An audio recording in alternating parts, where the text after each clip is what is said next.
Hi! Racing is built on its legacy names and companies. Ferrari, McLaren, Williams, Andretti, Foyt, Rahal, Hendrick, Childress, Earnhardt, the list goes on. Sometimes it appears that these entities are just too big to fail. But other times, the impossible happens, and a team or company with years upon years of history falls, and falls hard. This is the story of Lola Car's last hurrah, a Formula One outfit that only showed up for one race.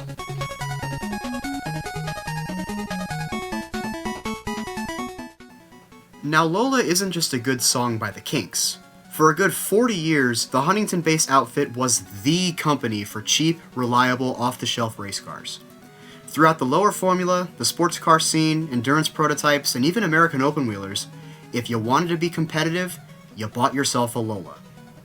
Their first involvement in Formula One came in 1962 when Reg Parnell commissioned them to build a car for his Bowmaker Yeoman racing team. The Lola Mark IV didn't finish often, but when it did, it finished well. John Surtees put up 19 points on his own, and while Roy Salvadori was also fast, he was cursed with poor reliability and didn't finish a single race. After Parnell quit using the Mark IV, they moved on to Honda in 1967 when they needed a new car built. Enter the Honda RA300, known as the Hondola. Lola used technology they had learned from racing in Indy, edited it to be F1 spec, and then bolted a V12 to the back. That sounds like it's going to end in disaster, but somehow, some way, it worked. John Surtees again drove the car, and it even won the 1967 Italian Grand Prix with it. After Honda, they worked with Graham Hill's team, Embassy Hill, to little success, then Haas in the 80s to no success, and then LaRousse through the 80s and early 90s for the most success yet. For their last project before the events of this story, they supplied chassis for BMS Scuderia Italia, a backmarker team.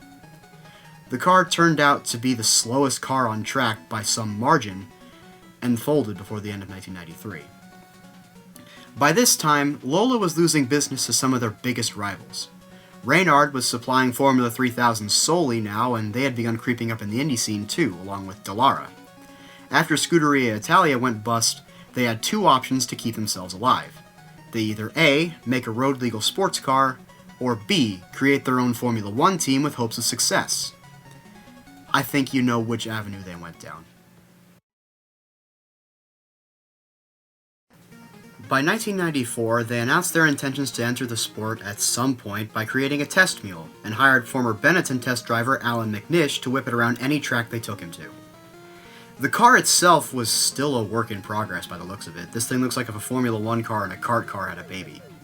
The biggest thing against it was that it didn't have an airbox, which was a massive no-no. These tests were enough to lure a sponsor, MasterCard, the credit card company. The way MasterCard dished out funding was weird. Of course, they gave some money up front, but those were allotted to improving the facilities. For development of the car, they started with a small sum of money and then gave them funding for it through what was called the F1 Card Club. If you bought a specific MasterCard credit card through advertisement from the Lola team, they got a kickback from the fee that came with the sale of the card. I have no idea how Eric Broadley thought this was acceptable, but maybe there wasn't anything else on offer. I'll give him the benefit of the doubt here. MasterCard's money came a bit too late for entry in 1995, and there wouldn't be enough money for 1996, but there was some hope for 1998. The technical regulations were going to change that year, adding grooved tires, a narrower track, and other aerodynamic and safety changes. In their mind, Lola was going to hit the ground running and take advantage of the new regulations to run mid-pack in 1998. But something big was happening only about an hour down the road. Before the start of 1996, Stewart Grand Prix had announced its intentions to participate the next year, and had a ton more funding from being the Ford factory team. Lola did not have that money, but that didn't stop MasterCard from marching their way to Huntington and issuing an ultimatum. You're entering Formula One in 1997, or we're pulling the funding. We're not giving you any more upfront money, just put the team together somehow, some way. It's crunch time now. Originally, Lola wanted to build their own V10 engine to keep everything in-house and more manageable, but now they only had 4 months to build it. That's impossible. So, to compensate, they bought a 4-year-old Ford ECA ZTEC-R V8 engine, which had been used by the Dead on Its Legs Forte team in 1995 and 1996 to a negative amount of success. For the car, they built the T97/30, a design that used technology that Lola had used to great success in karts, since that worked 30 years ago, right? I mean, with the right amount of time and money, it could have worked, but of course, it was rushed, so the poor thing was about as aerodynamic as Mike Helton. The first driver they hired was Italian rookie Vincenzo Sospiri, the 1995 Formula 3000 champion. Michael Schumacher described this man as dominating in his junior Formula career, winning plenty of hardware as he fought up the ranks. There was plenty of hope for this kid to survive and thrive in Formula 1. The other car was driven by Riccardo Rosset, who was a phenomenal source of money, but a phenomenal racing driver? No. He spent the 1996 F1 season quote-unquote racing for Footwork Arrows. He started every race, but scored no points as he spent more time in the gravel traps than he did actually in the race. It's safe to say that this move was made solely for financial purposes. They also hired Andrea Montermini as their test driver. The team just barely got to Melbourne for the season-opening Australian Grand Prix with a rushed project that had an outdated engine, no prior on-track or wind tunnel testing, next to no money, and a rookie in one seat and the human cash register in the other. So it doesn't look too good for our boys, does it? On the bright side, at least the livery on the car looks cool. Eric Broadley was still optimistic about the team's chances, saying to the press that his only goal was to beat Stewart for the year. If we don't beat them, we need a swift kick up the backside. And if we don't make the 107% time, we don't deserve to be there at all. Now, I might have to explain what the 107% rule is for those that are unaware, and I'm willing to do so in the least amount of words possible. Only drivers that can get within 107% of the pole sitter's time in qualifying are allowed to start the race. How do you calculate the percentage of a time, you ask? Like that.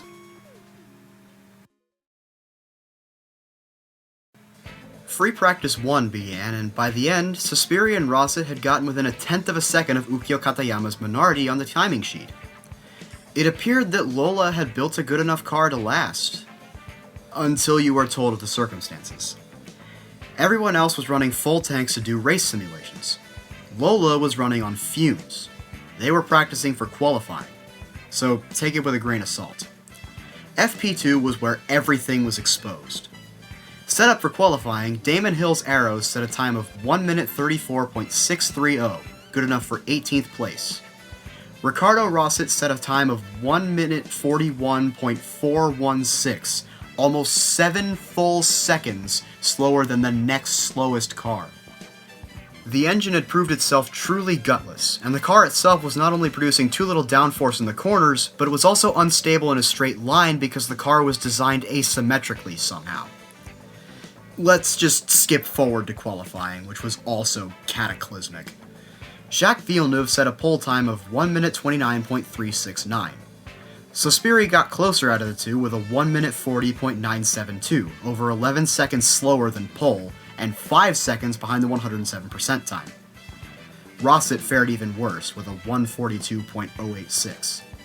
Pedro Diniz, driving for Arrows, also didn't catch the 107% time, but was allowed to race since he was very, very close, and had beaten it in practice in the days prior.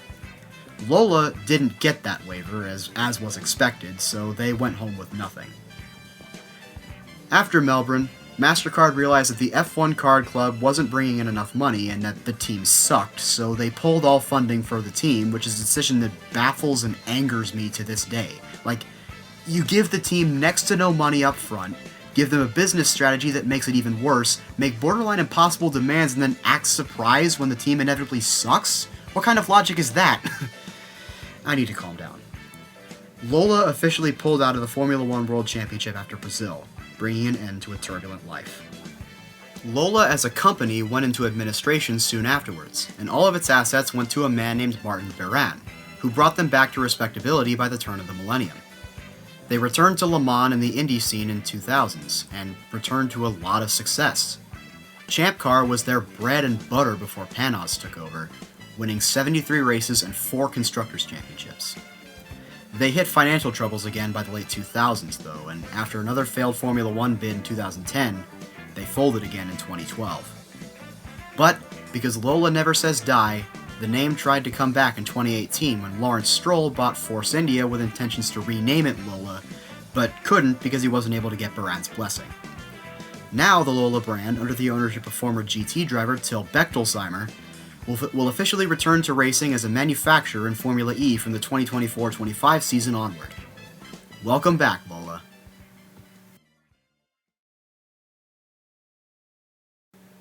Now, what do you think would have happened had MasterCard given the venture some time to breathe? Yep, it's rewind time. We split the timeline immediately after Stewart GP announces its intentions to enter Formula One. Instead of going to Huntington and forcing Lola to enter a year early, MasterCard ramps up more upfront spending to give them more of a chance to compete in 1998, like they should have. Had they come in 1998, they would have had more time to test the car's design and build that in-house V10 engine they wanted.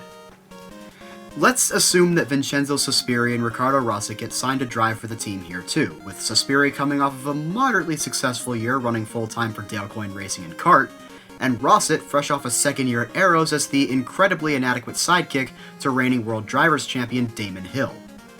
As a consequence of Rosset getting a second year at Arrows in 1997, Pedro Diniz leaves Formula One entirely to never return after his time at Ligier is up, probably to run his dad's supermarket chain.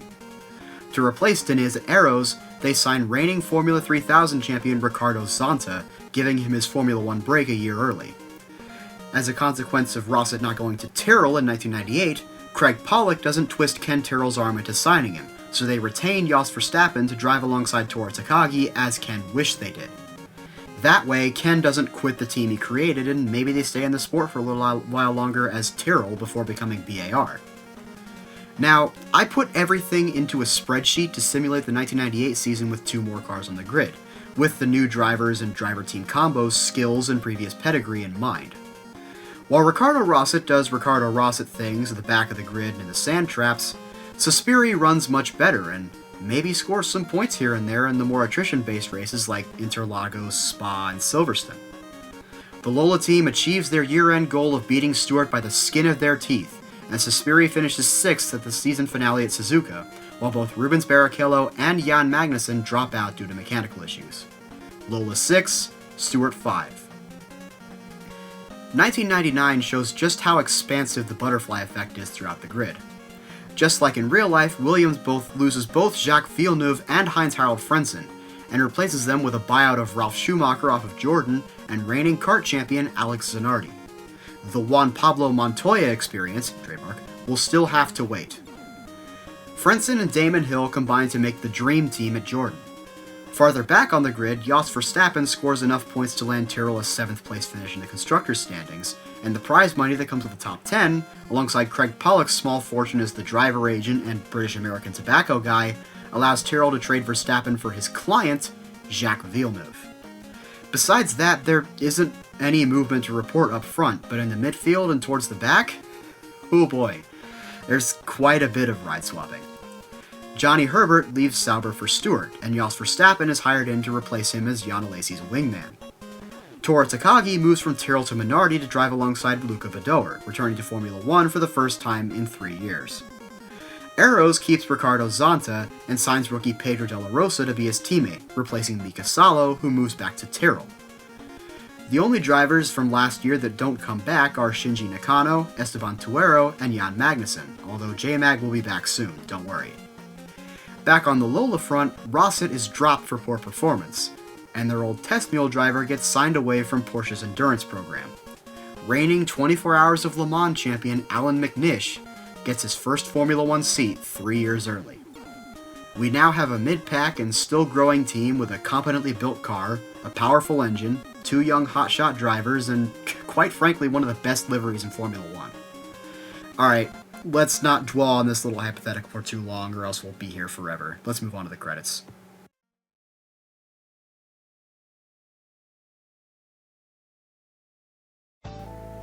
Eric Broadley kept a low profile after he sold Lola cars, mainly to deal with his worsening health, which was already in a shaky state during the events of this story.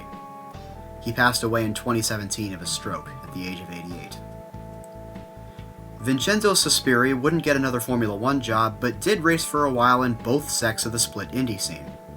While his best finish in Indy overall was a second-place finish at New Hampshire in the IRL in 1996, his best finish after this story was 15th at Surfers Paradise in kart in 1998.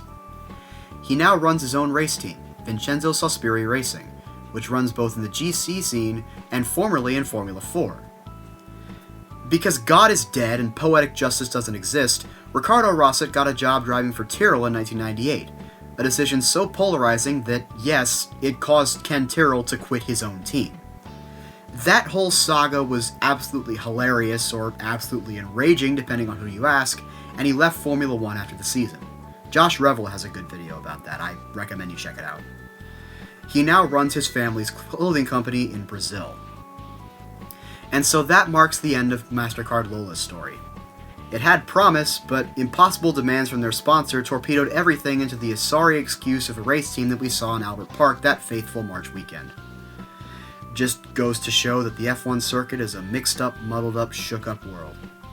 I have been Bobcat205, and thank you for watching. See you next time!